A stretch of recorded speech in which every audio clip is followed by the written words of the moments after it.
오늘 한반도 주변 정세가 급격하게 변화한 모습을 우리는 보고 있습니다.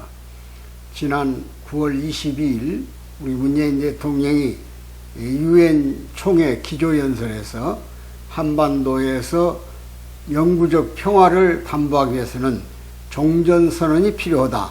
그 종전선언에는 남북미 또는 남북미중 3자 내지는 4자 회담을 통해서라도 종전을 선언하면 한반도의 영구적 평화가 도래할 것이다. 이렇게 연설 서두에 밝혔습니다. 그 이후에 한 3, 4일 있다가 북한의 김여정이 대단히 종전선언에 대한 흥미로운 얘기라고 받았습니다. 그리고 나서 북한은 잠잠하더니 김여정이 다시 한마디 하기를 다 말하는 형식으로, 김여정이 그 당시에 직책은 노동당 부부장이죠.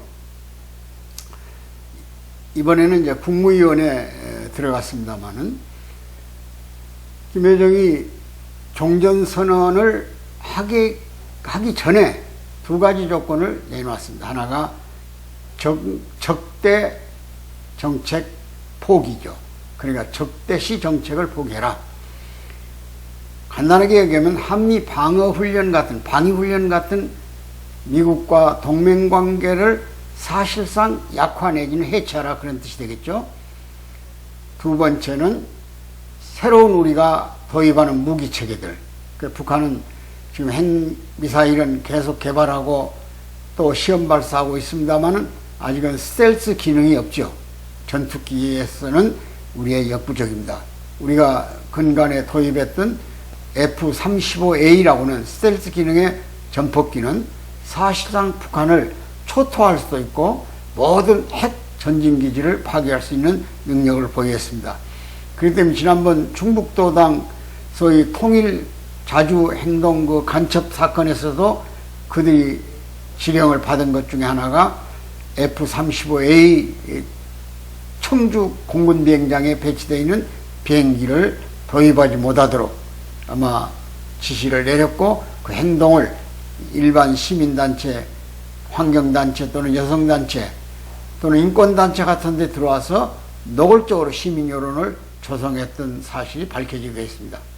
그러니까 바꿔 말하면 적대정책 포기라는 이름을 걸었고, 두 번째는 언어의 소위 교활성이라고 그들은 표현합니다. 이중잣대. 예를 들면 북한 핵미사일을 발사했을 때 우리는 그것을 적대행위 이렇게 표현합니다.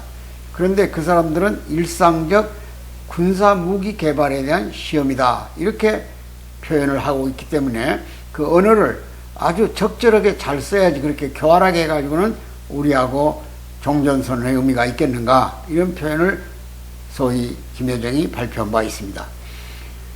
우리 측에서는 그 당시 받아 넘기기를 우선 신뢰가 회담에는 근본이기 때문에 소위 당신들이 그렇게 필요했던 소위 개성에 있는 남북연락사무소 폭파라든지 또는 남북 간에 유일하게 통화되고 있던 소위 군통신선 내지는 일반적으로 사용하는 상호 간에 소위 상호 소통할 수 있는 전화선 그 연결을 요청한 바 있습니다. 통일부가 공식 주장을 했죠. 그러나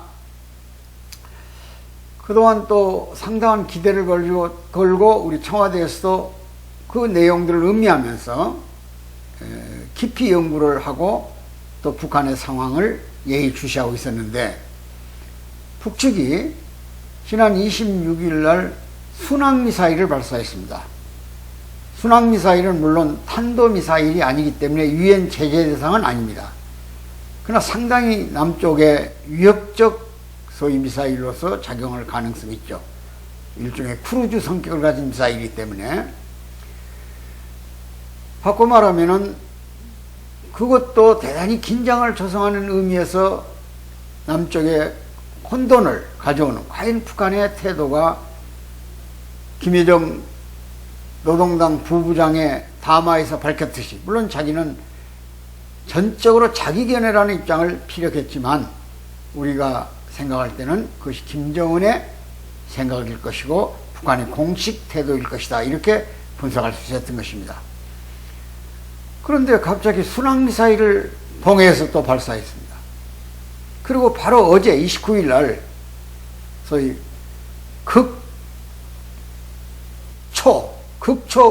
극초음성이죠. 음속 미사일이죠. 극초음속 미사일 발사를 합니다. 대단히 무기체계의 위험한 강도를 높인 겁니다. 극초음속 미사일을 가진 나라는 아마 미국, 소련 정도, 중국까지도 개발 가능성이 아직 밝혀지지 않았습니다. 근데 북한이 그것이 시험 발사일망정 음속의 5배가량 빠른 속도로 발사된 미사일입니다. 그러면 그것은 어떤 의미를 갖느냐? 우리가 지금까지 킬체인 또는 북한의 핵 무장의 무기에 대해서 미사일에 실어서 단거리든 중거리든 장거리든 또 북한이 단계적으로 지금까지 해왔지 않습니까? 예를 들면 탄도미사일 다음으로 ICBM, 그러니까 장거리 미사일이죠. 그 다음에 두 번째가 SLBM이죠. 영해 근거리까지 가서 내륙의 본토의 중요 지점을 폭격할 수 있는 미사일이죠. 잠수함에서. 그러면 지금 극초 음속 미사일, 그것은 음속의 5배니까 지금 미국이나 일본, 한국 등이 북한에 대항해서 개발한 모든 체제를 우리는 MD 체제라고 합니다. MD. 그러니까 미사일 디펜스죠. 미사일을 방어하는 시스템이다, 그런 얘기예요. 근데 그 기본적인 미사일 방어 시스템 가지고는 극초 음속 미사일은 방어가 불가능할 수도 있다는 겁니다. 물론 우리 합참은 지금 발표하기를 지금 우리가 갖고 있는 무기 체계 가지고도 북한이 지금 시험 발사한 극초 음속 미사일 정도는 격파할 수가 있다, 이렇게 자신 있는 얘기를 했어요. 그리고 지금 이제 초기 시험 단계이기 때문에 그것을 현장에 배치할 때까지는 상당한 시간이 필요할 것이고, 지금 음속의 3배 정도 아마 미사일 개발했을 것이다. 근데 일부 전문가들은 그것이 3배나 더 나아 5배까지 될 수 있다는 겁니다. 그만큼 김정은은 금년 1월 달에 소위 당 전원에 의해서, 노동당 전원에 의해서 무기개발 체계를 발전해야 된다는 아주 강도 높은 연설을 한 적이 있습니다. 그리고 얼마 전에 우리는 또 동굴, 기차, 철도, 굴 밖에서 이동식 미사일 발사 시험장을 봤습니다. 굉장히 발전된 미사일 개발 동시에 발사 능력을 가지고 있는 거예요. 근데 이번에 극초음속 미사일을 발사함으로써 세계에서 3번, 4번 가는 그런 군사적인 기술 개발을 자랑하게 됩니다. 그러면 29일 지금 평양에서 최고인민회의가 계속되고 있습니다. 최고인민회의는 우리의 국회와 같은 성격을 가진 제도죠. 거기서 김정은이 시정연설을 합니다. 13기 4차라는 회의에서. 물론 9월달 지금 상당한 시간을 할애해서 최고인민회의를 하고 있는데 대부분이 인민대중 제일주의라는 북한 인민들의 삶에 대한 거론을 했어요. 지난해 5개년 계획에 실패하고 현장 지도자들을 사정이 나무래고 또 코로나 방역 사업에 실패한 이병철, 최순희 다 이 전문가들을 국무위원회에서 출당 조치하다시피 내팽개쳤습니다. 그리고 다시 김여정, 박정천, 그 외에 조용은 이런 분들을 국무위원으로 추대했어요. 이미 북한의 김정은이 이번에 확정진 것은 국무위원회 위원장이죠. 그러니까 과거 김정일이가 가지고 있던 국방위원회를 해체하고 국무위원이라는 이름으로 노동당의 전권을 장악합니다. 그 산하에 최영애, 황병서 이런 몇 사람의 부위원장단이 있고 국무위원으로 지금 김여정이 사실은 조직의 완전한 자리를 확보한 겁니다. 당의 소위 국무위원회에 들어갔어요. 그러니까 김여정이 바로 후계 체제의 구도에 설 수도 있고 또는 이번에 통전부를 평화통일의 창구로 소위 자기들이 주장하는 평화통일이라는 민간단체 연합회 그 성격을 통전부하고 통합해가지고 국가기구로 승격을 시켰어요. 그러니까 당 안의 기구가 아니라 이제 국가기구다. 물론 북한은 노동당 밑에 있는 권력을 국가라고 합니다. 그러나 상당히 대외적으로는 국가라는 의미가 있기 때문에 이번에 김여정의 신분이 상승하고 또 대외적으로 남북관계를 더 사실상 개선하면서도 동시에 그들이 지금까지 끈질기게 주장했던 대남 혁명 역량을 고조시키는 방향으로 가고 있다고 봐야 되겠죠. 그럼 북한이 지금 종전선언에 상당한 흥미를 가진 이유는 뭘까? 지금 우리 문재인 정부의 현실을 잘 알고 있습니다. 앞으로 정권은 불과 7개월 남았습니다. 문재인 정부에. 지금 남쪽에는 대통령 예비 후보들이 여야 할 것 없이 각 축제를 벌이고 있어요. 국민 전체가 거기에 몰입해 있습니다. 국방이 굉장히 허술해요. 군부대의 성희롱부터 말할 수 없는 치졸한 사건들이 나타나고 있어요. 급식관계까지. 강군이 아니에요. 더 이상 우리 군이. 이렇게 위험한 안보가 허술한 때 무엇 때문에 북한이 이런 제안에 흥미를 느꼈을까 하는 문제에 우리는 심각성을 갖게 되는 겁니다.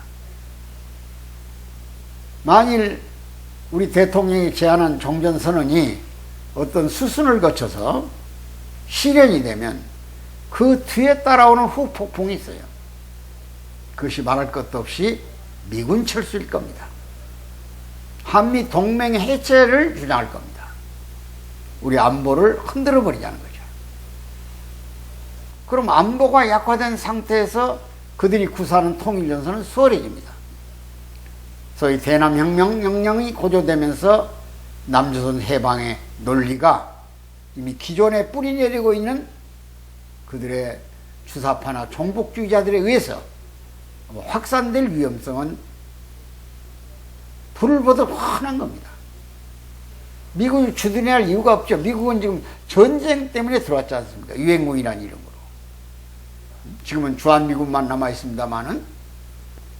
근데 만일 전쟁이 끝났다. 지금 휴전이잖아요. 휴전은 언제든지 전쟁이 상시 도발할 위험이 있기 때문에 미군은 그 명분으로 주둔할 명분을 가지고 있는 겁니다. 우리가 주둔비를 대고 있지만은. 그러나 만일 종전이 되면 틀림없이 그들은 주한미군 철수를 요구할 것이고 한미 동맹 해체를 주장할 겁니다. 그럼 정치적 입김이 세지는 거죠. 그들이 말하는 남조선 해방의 시기가 앞당겨질 수 있다는 고무적인 입장을 취할 수 있습니다. 북한은 지금 극도의 종말론적 현상에 와 있습니다. 식량 위기는 계속되고 있고 인민들은 마른 수건을 짜도록까지 들이짜지만 물 한 방울 나올 기미가 없습니다. 경제가 마비된 지는 오래됐죠. 사실은 80% 이상이 배급제를 벗어나서 그들이 말하는 장마당 경제에 의존하고 있습니다. 아마 우리가 표현하기 적절치 않을지 몰라도 시장 경제 진입해 있죠. 뇌물이 공화국을 유지할 만큼 정치체제는 부패해 있습니다. 인권은 아무 설 자리가 없습니다. 이동의 자유가 없습니다. 종교 자유가 없습니다. 정치 집회 결사의 자유가 없습니다. 정당도 노동당 외에 당들은 전부 우당입니다.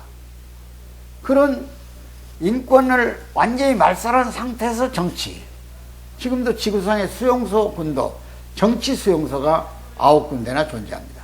약 20만 명이 정치 수용소에서 생을 마감하고 있는 겁니다. 이런 북한 사회가 남한 사회를 적화한다는 전략이 추호도 변하지 않았는데 일부 보수 언론이나 보수파들은 종전선언은 시급하다. 아직 북한과 신뢰관계가 이루어지지 않았고 또 북한 핵이 제거되지 않았는데 너무 빠른 선언 아니냐 이렇게 얘기할 수도 있습니다. 그나마 문재인 대통령의 마지막 남북관계 개선의 의지 속에는 지난 군사합의처럼 종전선언을 통해서 일단 평화를 담보하고 그 평화의 터전을 위해서 상호 신뢰를 쌓아가면서 핵 문제도 해결하고 북한 인민들에 대한 생존을 위해서 우리가 지원할 수 있는 역량을 충분히 발휘할 수 있는 계기를 만들어 놓으면 언젠가는 북한 정권도 상식적 정권이 돼서 보통 국가가 돼서 소위 민주주의끼리 전쟁을 안 하는 체제 안정처럼 남북의 관계가 복원되지 않겠느냐 이런 생각을 하고 있을지도 모릅니다. 그러나 대단히 위험한 발상일 수도 있습니다. 이런 의미를 우리가 생각하면서 지금 남북 간에 이렇다 저렇다 할 여러 가지 어려움이 있었는데 오늘 바로 아침에 날라온 뉴스들은 김정은이 북한 인민 최고회의에서 최고인민회의에서 시정연설을 통해서 미국과의 대화는 준비가 다 돼 있다. 그러니까 당신들이 적대정책 포기하고 이중 언어의 잣대를 가지고 교활하게 수사를 부리지 말고 진정한 마음으로 금년 말까지 대화하자. 기간은 금년 말이다. 미국도 즉각 발표합니다. 우리 적대 의사 없다. 순속에 우리가 제시했던 소위 불가역적 핵 문제 해결, 되돌아갈 수 없는 완전 폐기의 핵 문제만 대화에 올려놓는다면 우리 기꺼이 대화에 응할 것이고 유엔 체제도 단계적으로 풀어갈 것이다. 북한은 한미 공동훈련이나 또는 유엔 체제를 전부 적대 정책이라는 겁니다. 자기들 몰살 정책. 이렇게 나오면 대화는 안 되는 거죠. 사실은 무슨 언어의 이중잣대, 언어 표현이 서로 믿을 수 없다 이런 것들은 북쪽이 언어나 상식 없는 언어를 발사했어요. 우리 대통령을 삶은 소대가리라고 표현을 했잖아요. 이게 적절한 외교적 용어입니까? 그런 것은 본인들은 생각 안 하고 남쪽에 대해서 언어의 이중잣대를 논하는 것은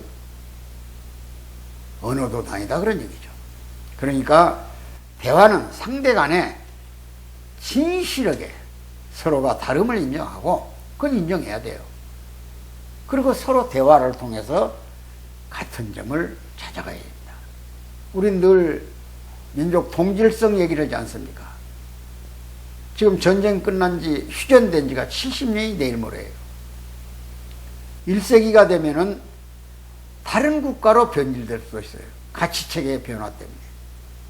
여러분 파키스탄, 인도가 같은 국가였지 않습니까? 그런데 종교가 달라서 갈라져요. 이번에 파키스탄의 탈레반 정권 보십시오. 소위 무슬림들 아주 강경한 알카에다의 조직 신념을 갖고 산악에서 몸부림치다가 탈레반 정부가 아프가니스탄을 정벌해버립니다. 미국이 뻔히 보이는 로정을 알고도 철수를 해버려요. 그건 월남전에서 파리 평화협정 이후에 사이공 정부를 포기해버렸듯이 텔레반 정부를 입성하는 걸, 카불에 입성하는 걸 뻔히 알면서 포기해버려요. 기가 막힌 얘기죠. 우리 현실은 그렇게까지는 아니다 하더라도 우리도 상당히 정신을 차려야 할 때가 됐습니다. 극도의 가치체가 혼란스럽지 않습니까? 지금 부동산 때문에 양극화는 심화돼서 젊은이들에게 희망은 없고 우리에게 미래가 없어요.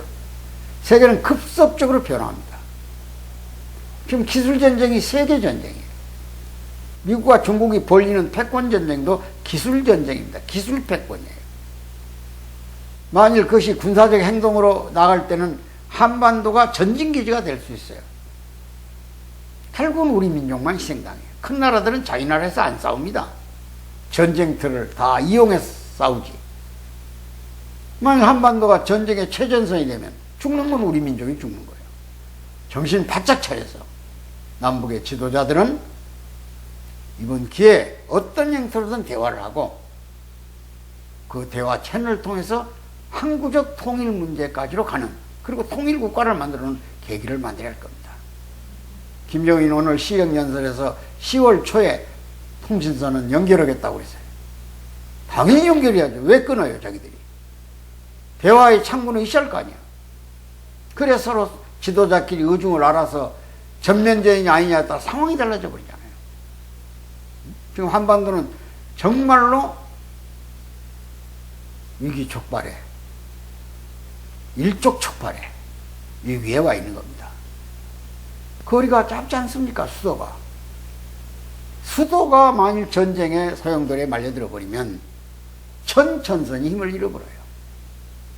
시체계가 무너질 수도 있어요. 여러분, 이 위험한 상태에서 한민족의 영원한 미래를 보장하고 책임지기 위해서는 다음 단계 북한이 노리는 수순, 그들의 전략 전술도 깊이 헤아려야 됩니다. 그 사람들은 아직도 노동당 규약에 전체 조선의 사회주의화입니다. 공산주의화예요. 그거 포기하지 않았습니다. 근데 뭔가 요즘 조짐이 수상하다는 것은 선거 이후에 정권 교체에 대한 불안이 있을 것이고, 두 번째는 경제 숨통을 트이게 하기 위해서 북한 사람들에게 어떤 조그마한 희망이라도, 마치 김정일이가 90년 초에 김대중 대통령을 2000년 초에 불러다가 고난의 행군이라는 쓰라린 약 300만이 굶어 죽은 상황을 극적으로 타개하는 데 성공합니다. 우리는 전쟁이라도 방지하면서 대화를 통해서 민족의 동질성 회복이 되면 전쟁이라는 상황은 끝나지 않겠냐. 그래서 김대중 대통령이 평양을 가면서 국민을 향해서 한 소리가 더 이상 전쟁은 없다고 그랬던 겁니다. 그래도 우리는 염평도 해전을 받고 천안함 폭격을 받지 않습니까? 연평도 포격을 받지 않습니까?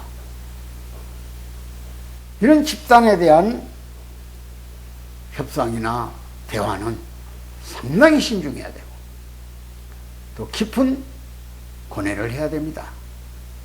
오늘 여기서 제가 말씀드린 것은 급격한 한반도의 변화가 북한이 91년에 고위급 회담을 통해서 기본 합의를 체결한 적이 있어요. 그때가 바로 동굴아파가 자유하고 중국과 러시아가 한국과 수교하면서 북한이 고립됐잖아요. 원유를 한 푼도 가져올 데가 없어요. 여야가 없으니까. 그러니까 그때 남북대화에서 그렇게 콧대 높게 굴던 김일성 집단이 사실은 고위급 회담을 통해서 우리 측이 주장하는 조건을 수락했던 거예요. 시간 벌기 전략이죠. 그 분위기를 타고 김일성 죽은 뒤에 정권을 잡았고, 그 이후에 남북 간에 6.15 선언을 끌어낸 데 성공한 거죠. 물론 우리도 얻은 것이 있습니다. 북한 인민들이 남쪽에 대한 감정을 둔화시켰다든지. 얻어먹으면 신세지면 방법이 없잖아요. 이와 같이 우리도 이런 계기를 포기해서는 안 돼, 절대로. 북한이 지금 식량 절대 빈곤, 사회적인 욕망은 증대하고, 김정은이 약속한 이밥에 고깃국은 먹일 자신 없고, 제재는 강화돼가지고 지금 유엔 제재는 가속되고, 지금 초음속 미사일에 대해서도 유엔이 지금 연구하고 있죠. 제재 방법을. 위험한 안보 위협, 동북아는 물론 세계 전체에 미치는 영향이 크다는 거예요. 그건 MD 시스템 가지고는 안 되니까. 우리도 고도의 또 다른 MD망을 깔아야 되기 때문에. 이게 다 국방비라는 게 결국은 복지비를 삭감해야 되는 부분인 것입니다.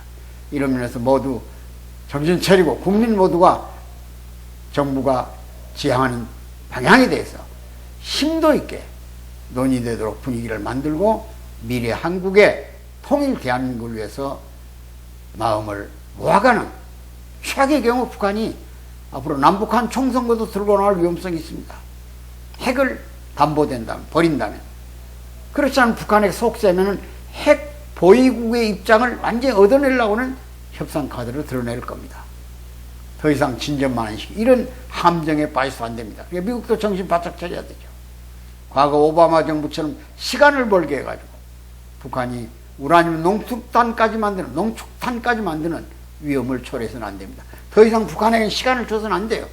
깊이 명심해서 이번 계기를 살리되 종전협정을 맺는 데까지 가되, 그 협정이 위험한 협정으로 미군을 철수시킨다거나 동맹을 약화시키는 그런 것보다는 오히려 중국을 전략 전술적으로 잘 활용해서 관계 개선을 하고, 또 북한이 안심하면서 대한민국의 진정한 의미를 받아들여서 동족이 같이 공동의 번영을 이루는 시대로 가는 그런 길잡이 역할을 해줬을 마음으로